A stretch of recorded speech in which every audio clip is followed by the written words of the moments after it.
ত্রয়োদশ জাতীয় সংসদের সংসদ কমিটির প্রথম বৈঠক আজ জাতীয় সংসদ ভবনে আছেন সহকর্মী সম্রাট আনোয়ার। সরাসরি যুক্ত হচ্ছে তার সঙ্গে।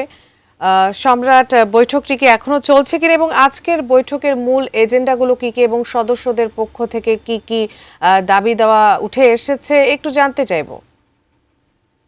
সকালে শুরু হওয়ার কথা, সেটি কিছুক্ষণের মধ্যে শুরু হবে। কেবল 11টা বাজলো, এই 11টাতেই শুরু হওয়ার কথা, কিন্তু আমরা এখনও দেখেছি যে অনেক সংসদ সদস্যের গাড়ি এখনও আসছে এবং তারা যে টানেল এলাকা, সেই টানেল থেকে তারা কিন্তু এখান থেকে প্রবেশ করছেন। তো বলা যায় যে কিছুক্ষণের মধ্যেই এই প্রথম যে সংসদীয় কমিটির বৈঠক যেটি হওয়ার কথা সেটি শুরু হবে। ইতিমধ্যে আমরা দেখেছি যে যারা নির্বাচিত সংসদ সদস্য রয়েছেন, বিএনপি, জামাত থেকে শুরু করে অন্যান্য দলের, তারা কিন্তু ইতিমধ্যে তাদের অনেকেই এখানে এসেছেন এবং ভেতরে প্রবেশ করেছেন।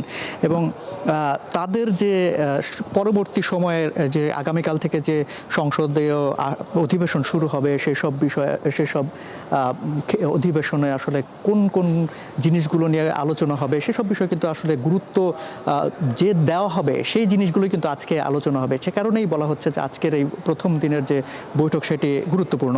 তবে যে বিষয়টি, অর্থাৎ যে বৈঠকটি সবচেয়ে বেশি গুরুত্ব দেওয়া কথা বলা হচ্ছে সেটি কিন্তু হবে বিকেলে, অর্থাৎ এই সরকার দলীয় যে সংসদ সদস্য রয়েছে সেই সংসদ সদস্যদের কমিটির একটা বৈঠক হবে বিকেল 4টায়।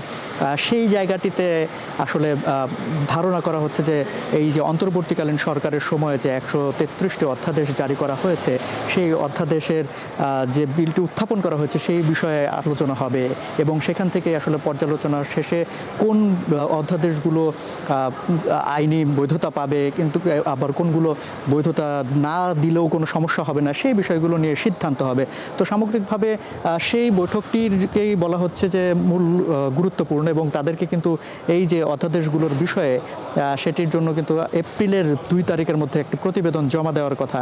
কারণ আপনারা জানেন যে প্রথম দিন যে অধ্যাদেশগুলোর বিষয়ে উত্থাপন করা হয় অধ্যাদেশগুলো, সেটি যদি সিদ্ধান্ত না হয় তাহলে আসলে এক মাস পরবর্তী সময়ে সেটির কিন্তু আসলে আইনি কোনো বৈধতা থাকে না। যে কারণে এই প্রক্রিয়া শুরু হয়েছে এবং এই যে আজকের থেকে বৈঠক যেগুলো শুরু হবে সেই বৈঠকের জন্য বলা হচ্ছে যে এই অধ্যাদেশ যেগুলো দেওয়া হয়েছে, অর্থাৎ প্রথম দিন, অর্থাৎ 12ই মার্চের যখন প্রথম অধিবেশনের প্রথম দিন যে অধ্যাদেশগুলো উত্থাপন করা হয়েছিল সেগুলোর যে গুরুত্ব দেওয়ার ব্যাপারটা সেটি কিন্তু যথেষ্ট পরিমাণ বেশি। তো সামগ্রিকভাবে আজকের সকালের যে বৈঠক কিছুক্ষণের মধ্যেই শুরু হবে, সংসদীয় কমিটির যে বৈঠক রয়েছে, এবং তার পরবর্তীতে বিকাল 4টার দিকে সরকারি দলের যে সংসদীয় সদস্য এবং তাদের যে কমিটি আছে সেই কমিটির বৈঠক আরেকটা রয়েছে এবং সেই বৈঠকে আসলে পর্যালোচনা করা হবে যে এই অন্তর্বর্তীকালীন সরকারের সময়ে যে 133টি অধ্যাদেশ নিয়ে যে এত বারবার আলোচনা করা হচ্ছিল, বিভিন্ন জায়গায় আলোচনা করা হচ্ছিল, সেগুলোর বিষয়ে কী সিদ্ধান্ত নেওয়া যাবে, কী পর্যালোচনা তারা দেবেন, সেটি আসলে আলোচনা হবে পরের বৈঠকে।